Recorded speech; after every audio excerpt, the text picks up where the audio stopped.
At this time, it's my pleasure to introduce our next speaker.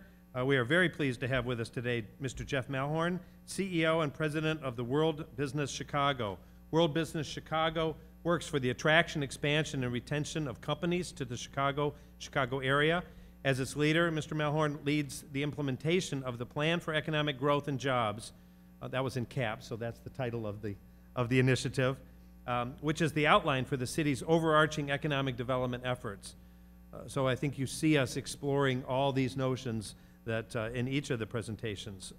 Jeff reports to the organization's chairman, Chicago Mayor Rahm Emanuel, and Vice Chairman Michael Sachs. We've asked Jeff to share some of his and the mayor's insights on the pressures and opportunities facing the Great Lakes and Great Lakes cities. So with that, I would ask Mr. Malehorn to join us for his remarks. Thank you. Thank you for joining us.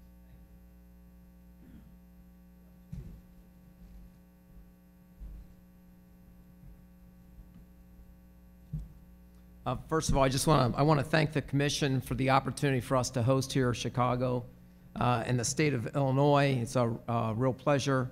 What I'm going to do is I want to share just a little background on what World Business Chicago is, what our mission and roles are, the economic footprint that we see of the Great Lakes region and the Chicago area, some of the different initiatives that we've led, and highlighting some of the different partnerships that have helped us lead these initiatives, and then talk about some of the partnerships that we think are very important to drive success forward here in this region.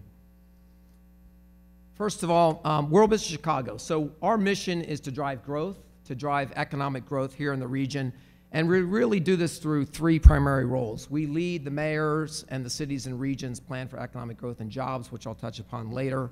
We work to attract businesses and their headquarters to the region, to strengthen the Midwest and the Great Lakes area. We promote the Chicago region as a great global business city, one of the top 2 or 3 in this country that are representative of great global business cities. We were recently in China for a 2-week trip. I just got back from a trip to Milan to the World Expo. And we really accomplished this through 3 primary ways. One, we work with business and community leaders to create jobs, cultivate talent, and bring economic growth opportunities to the region. And then we work very closely with the mayor. The mayor chairs our board of directors. This is truly a public-private partnership. Our board of directors is 70 of the top CEOs that are leaders here in this region with their companies, and it's this championing of this indispensable public and private sector partnerships that helps us drive success with our economic plan to date. So the economic plan, what is it? I was a GE company officer. I moved here after living in Europe, Asia, Canada over a 28-year GE career. The mayor's first week in office, I announced 1,000 jobs from GE coming to the area. So that was my private sector job, and I moved over to lead World Business Chicago about 2.5 years ago. WBC is a 501c3. We get the majority of our funding through that private sector board. The mayor called for an economic plan, reached out to McKinsey, Brookings Institution, and others.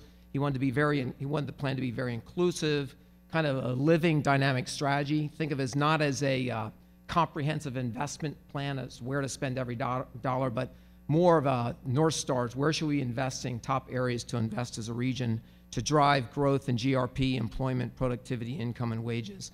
So we lead it, but we lead it with a unified group of civic, corporate, and city and regional leaders. You can find the plan on our website. So this strategic economic growth plan is from the city outward to the region. Over 2/3 of our initiatives are regionally based. These are the 10 transformative strategies that are listed on the page. And you might want to note, it doesn't call out specific industries. So any industry can benefit by progress made across these strategies, whether it's in the food industry, water, energy, biopharma, et cetera. I'll give you some examples later. Just highlighting the 10 strategies. Advanced manufacturing, obviously manufacturing spreads across industries.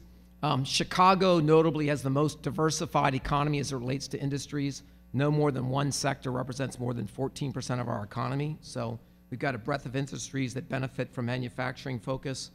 Business services and headquarters, transportation and logistics, increasing tourism and entertainment, driving more exports here as a region, really focusing on our workforce development from those kids when they graduate from the Chicago public school system, a broad range to those with graduate degrees, a real focus on innovation and entrepreneurship, reinvestment in infrastructure, a focus on our neighborhoods, so not just a re-energized loop area, but making sure all 77 neighborhoods participate.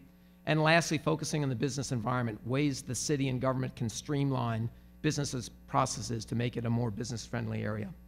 So I'll touch upon a few of the initiatives later in the presentation, but these strategies can be leveraged across the whole Great Lakes and St. Lawrence region, and we look forward to working together with all of you. If you step back, and by the way, I'm not a water expert. This is fine water. I drank it. I swam in Lake Michigan last week in the triathlon, but you know, things I've learned, the economic footprint here is very, very impressive. The 8 states and the 2 provinces, more than 100 million people. If we were a standalone economy, puts us somewhere between Mexico and Germany. If you look at the size of the economy, the Great Lakes St. Lawrence region represents $5.5 trillion of GRP. Just to note, U.S. is around 17 trillion, China at 9 trillion, Japan would trail this region at 5 trillion, Germany would trail at 3 trillion. Chicago, by the way, has $550 billion in GRP, so we represent just 10% of this great large economy. Over 100 million people, more than 41 million private employees, notably over 84 Financial Times and Global 500 headquarters are represented, and a breadth of all the major industries that are represented on the right side of the page.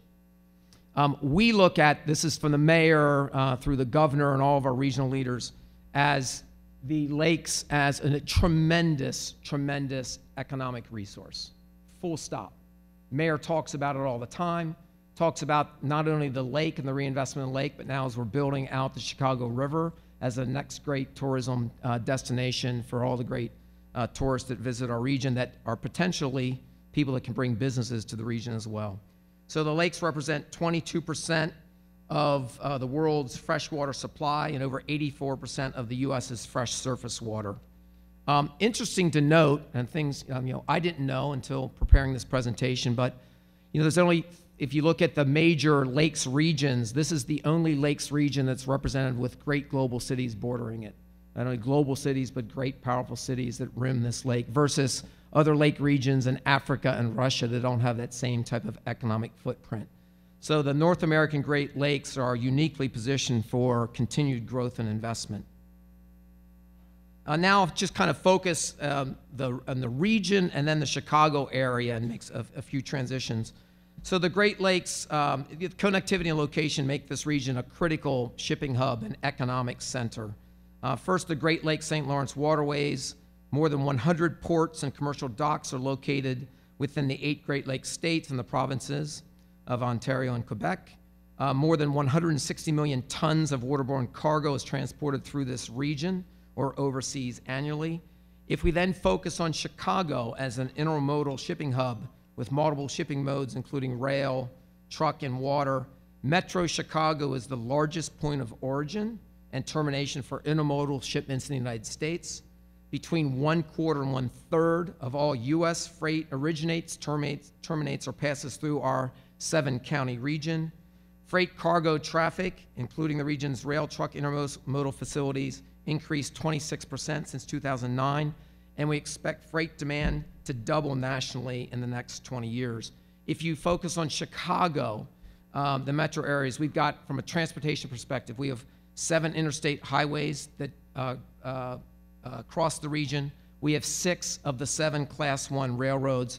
We have O'Hare and Midway, the most connected airport in the United States, and we have water terminals serving the Great Lakes and the Illinois Waterway. My job is, every day, is not only lead this plan, but to talk to CEOs. And you know, CEOs, when they decide to locate, they're looking at, can I get the talent? Can I get access to my products and services to my customers easily? Is there a great quality of life? I can't imagine doing my job without having the Great Lake Michigan as an asset and a resource, because it's a tremendous benefit to the quality of life for our residents and potential residents for this city. We have 26 miles of lakefront, 24 beaches, 50 nature areas, a Millennium Park, Grant Park, now Maggie Daley Park, rim the lake. We have over 11,000 public and private boat slips. So it just leads to a great quality of life. And you can see that we're going to be touring a CEO's team that's interested in the region. We're going to take them and show, we're going to highlight the lake. We're going to highlight the river. We're going to highlight the opportunities of the businesses that are springing up along River North and the West Loop as well. And we're going to take them to our neighborhood communities, a wide range of communities in Lincoln Park, the Gold Coast, Kenwood from north to south, and many other areas. So how can we position our region for the future and take advantage of our biggest asset? Now, this is a page where I'm sure I'm preaching to the choir. You're much more informed on this than I am, but these global water risk, and the mayor talks these from many times, create opportunities for this region. Let's look at some of the risks, and you're familiar with some of them. Contamination leads to 9% of global disease and over 6.3% of all deaths. Climate change is driving irregular climate patterns, creating water stresses, and 2/3 of the world's going to live in water-scarce regions. There's increasing demand for water, resulting in the depletion of our primary water sources. Worldwide demand for water is projected to increase 55% by 2050. And by the way, water use has been growing at 2 times the rate of population increase this last century. 60% of the world's population is going to live in metropolitan areas with more than 10 million people by 2030, leading to inevitable consequences on the way water is managed across administrations and hydrological boundaries. So we have a freshwater resource that needs to be protected, but that can really be leveraged to drive economic growth to benefit this great region. So some of the changing dynamics. First statement for those of you in the room that can't read the charts in the back, but a statement by The Economist. Countries go to war over oil, but the world's most expensive commodities are worth nothing in the absence of water. Water has traditionally not been necessarily part of an industry's relocation decision-making, but I fully expect that to change. So water factors really matter to drive business attraction and expansion. If you think about it, and you're a CEO, and I led a number of GE businesses, if you are in the desert Southwest, okay, or California, and you rely on water as a strategic asset, you really need to think about your positioning of your company globally for this next century, and really think about this Great Lakes region as an area to strategically locate your company. So how do we balance the opportunities and risk of this resource? And again, I saw the agenda here. I know you're talking about a number of these topics, but we need to continue to be and be better stewards of the lakes as a resource. Protect it from pollutants. Over 40 million people depend on this, our lakes as a drinking water source. Invasive species, our previous speaker was talking about. 180 non-native species, which leads to billions of dollars in investments that are needed in water infrastructure for repair and maintenance. Reducing nutrient pollution. We've got an entity called Farm Illinois that's helped focusing on that topic, but we need to limit the high levels of toxins from algae blooms. And lastly, to preserve the source. I didn't realize it, but 1% of the Great Lakes water is renewed annually through rainfall and snowmelt, just 1%.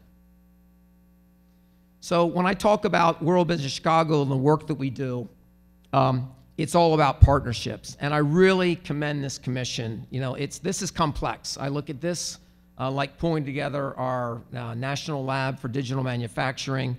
You've got multiple government jurisdictions, 2 countries, the EPA and 9 other federal agencies, 140 different federal programs, 8 states, 2 provinces, 40 tribal nations, many metropolitan areas. So I commend this commission, and also the Great Lakes St. Lawrence River Basin Water Resources Compact founded in 2008. These are tremendous models that we need to leverage as cities that rim the lake so we can continue to better enhance the region. So as I talk about partnerships, the way WBC works is really to convene the public and the private sectors to partner. And if people ask me, gee, Jeff, tell me about the plan. I don't really like to talk about the plan. I like to talk about the things that we, the ideas that we come up with our partners, the things we create, and the things we build. And Daniel Burnham, whose vision basically created this great waterfront, used to say, make no small plans. For us to implement big plans means we need to continue to build partnerships like those that are represented here in this room. So let me just talk to you about a few of the different initiatives that we can take advantage of as a region, and certainly I want to share with other cities and states that are represented here in this room. First of all, the Digital Lab for Manufacturing.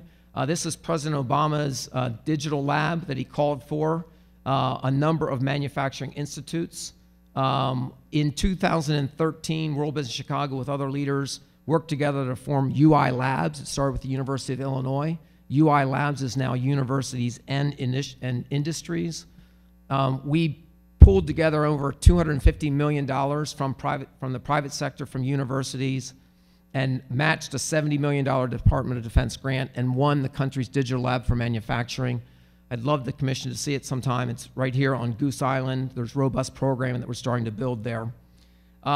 We've got another entity called the Supply Chain Innovation Network of Chicagoland. That's focused on our intermodal assets. There's been a big focus on trucking. We'd love to bring together other intermodal players to bring up more robust programming with Sync going forward. We formed, with the assistance of the mayor and President Prenkwinkle and the collar counties, an entity called Metro Chicago Exports. That entity works with a number of local, state, and government bodies to make it easier for businesses here in our city of all sizes to export their products around the globe. Riverwalk, I don't know if you've had a chance to walk along our river, but now you can do it. My team worked on addressing the private sector aspects of that. So the city worked on the build out of the infrastructure that continues. My team worked on the commercial aspects of it to extend the lakes into our great city. Revenues, these are temporary facilities now, but revenues are 8 to 10 times higher than we projected. So we know we're on to something special as we continue to build out our Riverwalk here in the city. And lastly, we work with a number of different parties, the mayor, President Prenkwinkle, and others to streamline city processes. We know we can continue to streamline business processes as it relates to the Great Lakes region as well. So given Chicago's regional strengths, we definitely feel we're poised to be a global leader in urban water systems design, given that we've got two of the largest plants in water and wastewater treatment here in Chicago. Chicago's filed the third most water utility patents in the United States. By the way, I'll be speaking at WEFTech tomorrow, so for me, this is Water Week, another great association for us to team with. And we know we can leverage our water strengths to build upon some of our other economic strengths, whether it's the transportation networks I talked about earlier, the global economic power that's represented here in the Chicagoland area. Again, it's highlighted by PricewaterhouseCoopers, A.T. Kearney, and The Economist, and others that rate global economies.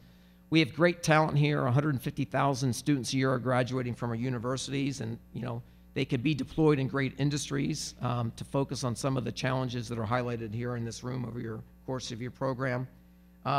We have over 1,800 foreign-based companies that call Chicago home, and many of those participate in the water economy. And then we've got a really burgeoning innovation hub now. We've got the top 10 global innovation center called 1871. We're launching a startup more than every day now in the Chicagoland area, and many of them look at growth industries like those that are represented on this next page. So I asked my team some time ago to pull together the water footprint, and it's impressive. $59 billion in intensive water industries, 1,164 patents, $15 billion in waterborne freight, a water and energy nexus that totals $44 billion, over $5 billion that have recently invested in our public water infrastructure. And then this is just a snapshot of our water industry here in Chicagoland. These 9,000 institutions represent just $14 billion of the economy, but it's nearly 100,000 employees, over 250 headquarters. You can see the breadth of it. 750 in infrastructure, 2,000 in engineering, architecture, and environmental design, 45 in purification, over 10 in wastewater treatment, over 10 in research and nonprofits, and we're just pulling together this ecosystem. So we're really excited about this because the things that we're able to really drive improvements is when you get the private sector working with the government sector, working with our university assets. And you can see here's just a list of the assets that are here in the state that focus on the water economy. Notably in 2013, the mayor doesn't just talk, but from an action standpoint, in 2013 he went to Jerusalem with President Zimmer for the University of Chicago and announced a partnership between University of Chicago and Ben Gurion that was the first of its kind. It's a water collaboration pact to share nanotechnologies, to share research in the water energy nexus, and to identify improved ways to treat and deliver clean water. So that's just one example of some partnerships that are global partnerships. If I then look at the comparative and competitive analysis that's out there, there's just some great models for us to continue to look at as a region, whether it's one in Singapore. I just hosted a gentleman this weekend who's visiting from Singapore that shed some light on some of their operations. We heard about it last year or 2 years ago when WEFTEC was here. They were a guest speaker at a water conference that we hosted last year, which is a bridge year between WEFTEC's every other year appearance here in Chicago. Israel, with tremendous global leadership, really look at some great work being done just north here in Milwaukee and some of their foreign relationships. And then work that's done, not to be all-inclusive, but great work being done in Ontario with their Water Technology Acceleration Project, in Cleveland with the Cleveland Water Alliance, in Michigan with their Blue Economy. So just some great organizations and other regional work for us to collaborate with going forward. We're looking to leverage these partnerships here in the Chicago region to collaborate and work as partners as we continue to invest in our local economy as well. And we want to improve the innovation, the pace of innovation that's taking place here. We're going to continue to focus on productivity, which is extremely important to all business leaders. And by the way, I generally don't allow the team to kick off initiatives unless we have really strong private sector support. It just seems to be the magical elixir for funding that our businesses can see that, yes, by investing in this initiative, we can find a way to grow our businesses, to grow our revenues, and to have a better corporate social responsibility as it relates to our brands as we carry our mission forward. And lastly, to continue to improve leadership, to continue to build international relationships. My best 28 years with GE were the 6 years I spent overseas in Europe, Asia, Canada, and Mexico. So I think it's just terrific to work with, where you take down global barriers, to continue to find unified voices to speak for the economic engine that's represented here, and to continue to develop our expertise as a region. So thank you very much for the opportunity to speak to you all today, and I look forward to taking any questions. Thanks.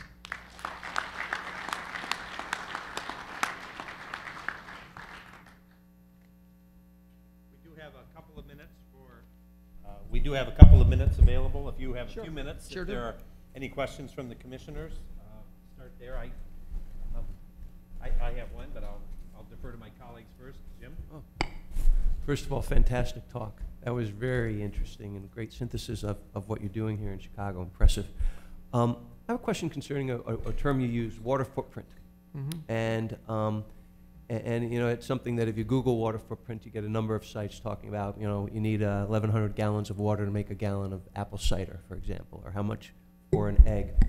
As you've been going forward in reviewing water footprints and look at industries across the country and the world, what industries do you think will want to take care of our water footprint here in the Great Lakes region? What ones do you see as not just what we have and grow what we have, but what ones do you see perhaps landing here because of their water footprint, water need going forward? Yeah, I'd say certainly, the areas, the nexus that we're looking at, and by the way, we're doing some work with the Chicago Council on Global Affairs in this area, is a triangulation between the water, agricultural, food, and energy nexus.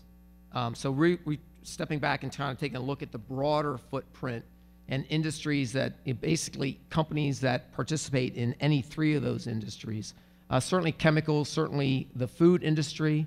Archer Daniels Midland just relocated their global headquarters, so they still have a great downstate presence, but their global headquarters are here in the region. That's part of if I limit it too narrowly, we miss an opportunity for another company that says, hey, what about us? And I think that was enlightening to me as we started to look back, not just at the water footprint, but then that footprint of water, energy, and food companies It's a massive industrial complex, if you will, that's available for us to continue to attract here to the region. And I don't mean to be evasive and limit it, but I find it's better when I expand share and then go after that share. Thank you. And by the way, we enjoy very much at World Business Chicago with Brookings, working with New York's partnerships and other partnerships. My team recently was in Cleveland, continuing to share ideas. So we by no means, we learn by sharing best practices with the other states and provinces and economic development units that are represented here. Helen, you got a question? Yes, I was glad to see the slide where you're looking for connections with other initiatives of similar sort, but have organizations like yours in each state and province kind of self-identified? Are you convening? Are you finding ways to get together? We're starting to convene, but suffice to say, this is an area for me, leading the organization, that in the last year, as we've done more work with Farm Illinois, as we've done more work building a food cluster, as we've been talking to the energy customers and looking at industries that we want to really emphasize, that water has really continued to rise to the top. By the way, I love the mayor's business focus and his intensity on driving progress. And he, from day one, has been calling water a strategic asset. So that's a huge tailwind that I have as it relates to, our mayor working with other, mayors and other leaders that are represented here in this room to move things forward. So, stay tuned, but there's more we can do. We're now reaching out to Brookings, the Chicago Council on Global Affairs, which just had their big Global Cities Forum. I know one of the topics that was talked about at that forum this year that was kind of a mini Davos, if you will, was a focus on water, and I expect that energy is only going to pick up. But we need to do a better job. We need to be doing a better job to reach out to the 8 states and the provinces that are represented. So I think I'm getting the look at the watch. Yeah. I really enjoyed the opportunity to speak to you all. The presentation is available, and I'll make sure you can reach out. You'll know how to reach out to us to advance things. And thank you again for all the great work that you're doing here. Thanks. Thank you very much.